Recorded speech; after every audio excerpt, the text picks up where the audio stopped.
So, in an effort to get started, I'm going to say that this is probably the least prepared I've felt for any type of presentation, not because I'm not familiar with the topic, but more because I am unsure about how to mitigate my own feelings about the topic as I try to impress upon um, people who do this work too about its importance.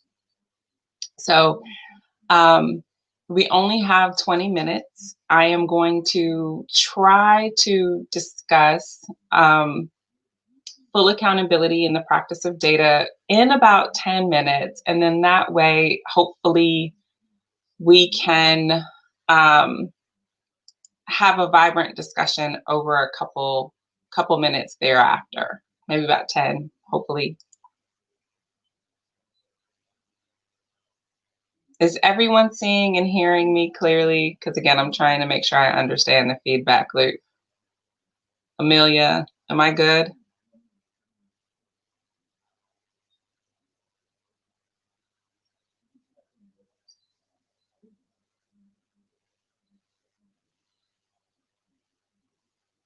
Okay. All right. So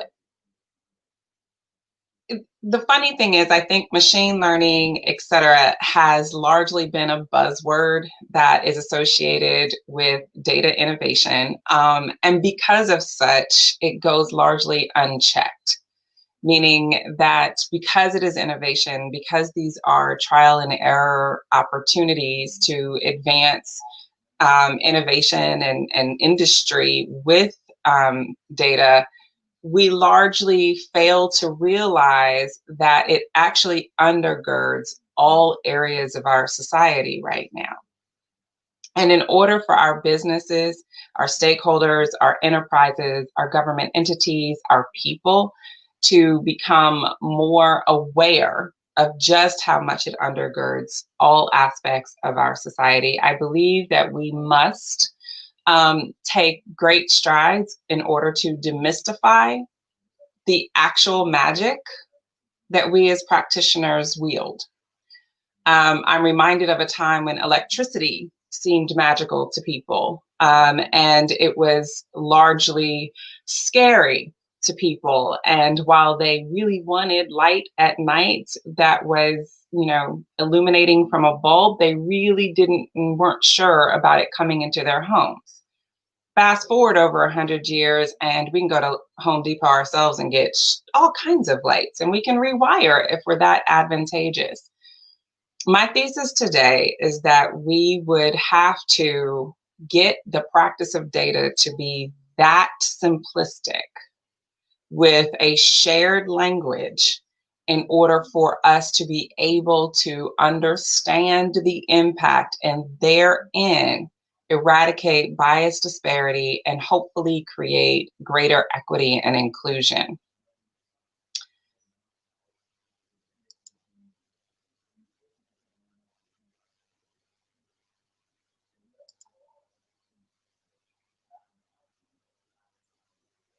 So our country today is in the midst of all kinds of turmoil.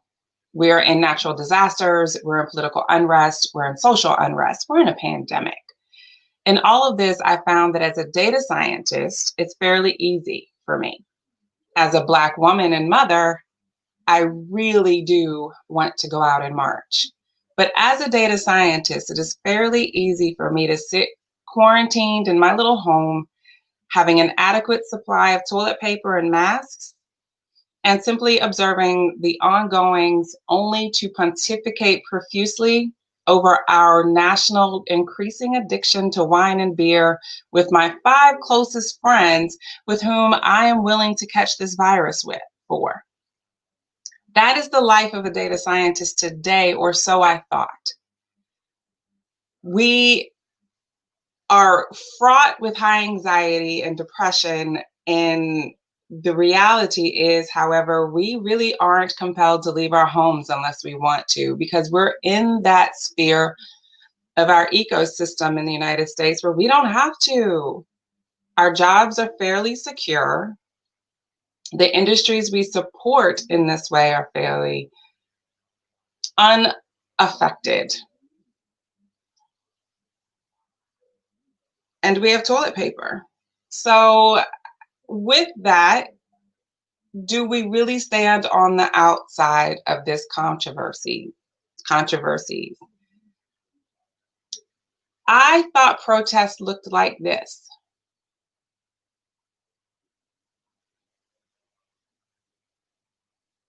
Oh, I am hearing an echo. Is that better? Amelia, you rock. That is exactly what I was doing. Okay, so I'm on it. Now I can feel better. I don't feel myself and hear myself talking in my ear. All right. So I thought protests looked like everything that you see on the right. The youth power movement, just through the years, everyone marching, everyone outside, super aggressive. And then it dawned on me when I read this article in Nature magazine on June 15th, 2020, mathematicians, about 1,500 of them, signed a letter addressed to the Notices of American Mathematical Society calling for their colleagues to stop collaborating with police because of the widely documented disparities in how U.S. law enforcement agencies treat people of different ethnicities and races. They concentrated their criticism on predictive policing and a maths-based technique aiming at stopping crime before it occurs. Now, we have since seen in the news upteen articles about how these exact same algorithms have been used to the detriment of people in the United States. What we have not heard about is the fact that data practitioners and mathematicians were actually being accountable to the fact that they were complicit in creating those algorithms to begin with that were then being deployed. This, to me, was such a revolutionary act in who we are and what we do in the practice of data, that I was angry that it wasn't all over the place. I was angry that all the protests and people on the outside were getting all of the credit and no one was realizing that those of us who are actually writing these algorithms, that are talking to these entities, that are engaged with these enterprises, are equally understanding the implications of the work that we have done so far. And this isn't a new fight that we've engaged with or that we've engaged in.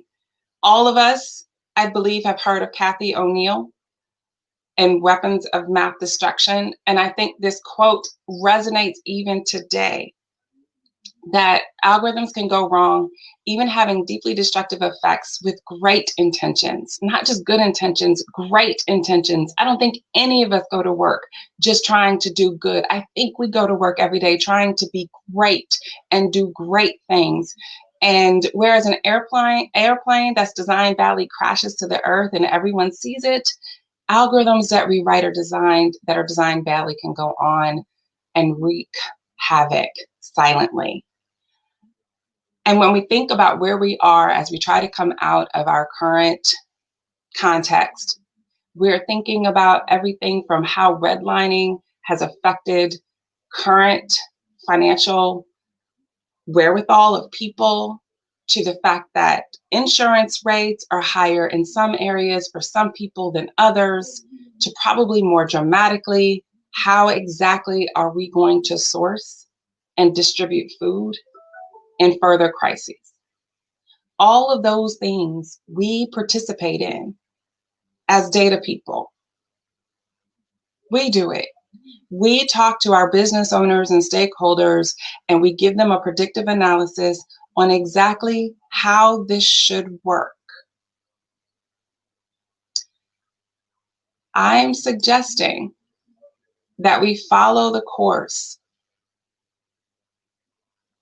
of the National what is that? What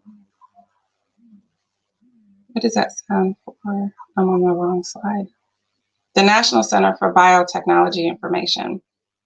In 2018, they decided per committee that given the sensitive nature of certain types of data and the significant ethical implications working with such data, similar efforts to establish a code of ethics for data scientists should be underway throughout the field.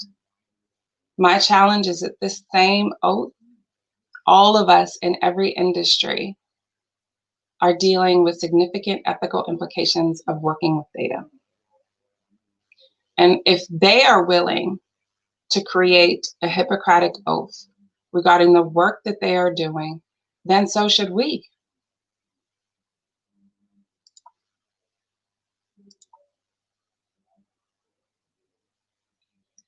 And so I'm not going to read all of these words because you guys have access to the slide and you guys can read them. And I've actually sourced the oath. But I just for a second wanted to call out a couple key concepts. What if we agreed that we'll respect the hard-won scientific gains of those who have come before us? I'm thinking about the computers back in the 50s. What if we agree that we will apply for the benefit of all society all measures which are required, avoiding misrepresentation? What if we agreed that there's an art to what we do and that consistency and candor and compassion should outweigh the algorithm's precision? What if we agreed that we will not be ashamed to say, I don't know? What if we agreed to respect the privacy of all of the data subjects? What if we agreed that my data is not just a number, but it has meaning and context? What if we agreed that we will always look for a fair treatment and non-discriminatory way to analyze the data? What if we remember that we are also a member of the affected society? And what if we agree to preserve all of these of the finest traditions of the work that we do, that many of us consider a calling? And in the midst of everything that we have going on, I can't think of any better time for us to start creating, adhering to a data science oath that mimics that of the Hippocratic Oath, because people are dying from what we do. And we're complicit in engineering structural bias at this point. And when we have to talk to our executives and business owners about the decisions that they are making off the data that we actually have wrangled, conformed, and made available to them, at some point, we're going to be held accountable as well. That's the short version. My question back to us as a group is, how do we make this tactical?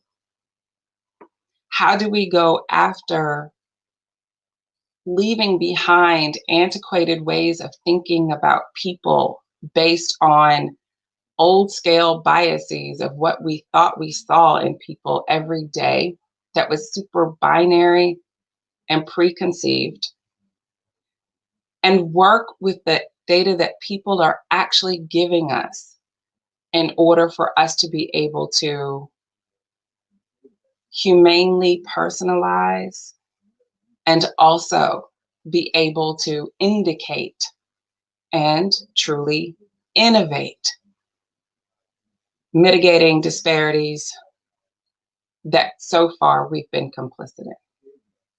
This is probably the worst flowing talk I've ever given, but it's probably the most vulnerable talk I've ever given. Because as a Black woman and a Black mother and a data scientist that works with you all every day, when I'm working in financial institutions, when I'm working in insurance and payers, when I'm working in healthcare and education, I have to think about these things, and I want you to as well. So with that, I know we only have about 5 minutes, but I would love to think deeply about how we turn this mess and mitigate these biases and create an infrastructure where we can both personalize, but use that personalization to give us new insights to who we are as a people so that we're mitigating bias from becoming structural discrimination. And with that, I'll kind of open it up if anybody wants to chime in.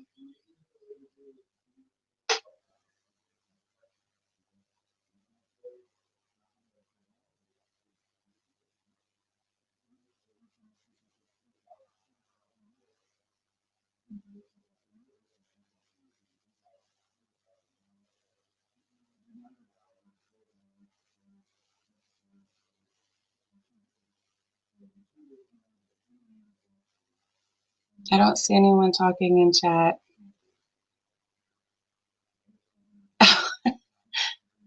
But Ane, what do you think? Like, where can we go? What do we do? Is this a governance question? Is it an enterprise infrastructure question?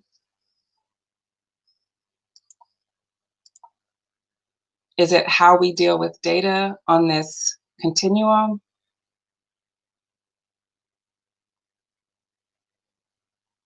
So what I would hope is that if I can't talk to you here during this conference, that perhaps you'll engage with me on LinkedIn or Twitter so that we can actually have this conversation out loud with one another.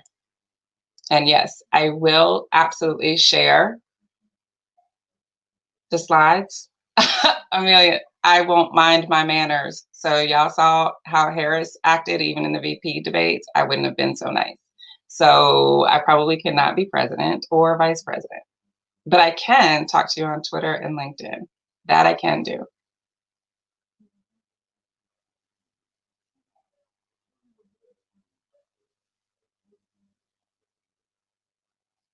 Catherine, it absolutely starts at identifying the problem properly and contextualizing the problem. I say that all the time.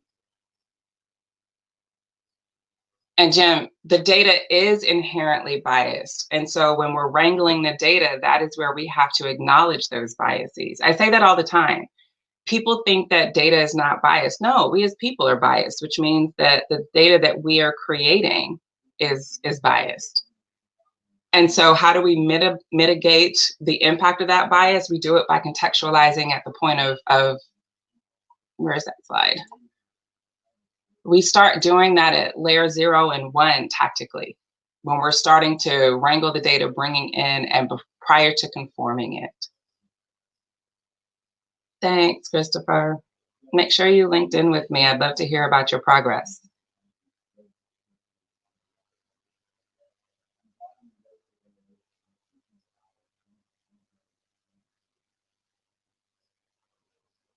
Okay.